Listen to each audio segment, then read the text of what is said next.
Sa banwa sang Candoni, probinsya sa Negros Occidental, bata ginlabo sang yamay bangod sa hinubog istorya. Sa Sipalay naman, lalaki brutal nga ginpatay sang mahimata, sang iyaman ginpatay sang una. Yaring balita nga itong gintutukan.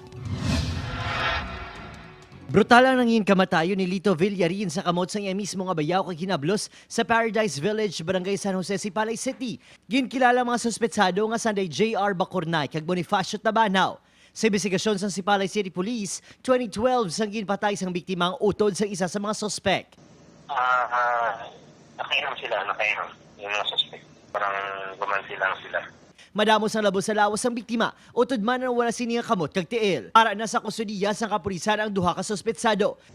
Tawang krimen ay may kaparusahan. Kung ilalagay niyo sa kamay ang mga batas, Samtang sa banwa sang Candoni, hinubog ang istorya ang nanginason sang pagpanglabo sa isa kamay si soltero nga bata. Sunod sa Candoni Police, nagbaisay ang amay kag ang iya 23 anyos nga bata nga si Joel. Nagkuha sang binangon ng suspect kag didto na ginlabong biktima nga padayon karon nga ginabulong sa ospital. Upod si Reynald Castillo, Adrian Prietos. 1 Western Visayas.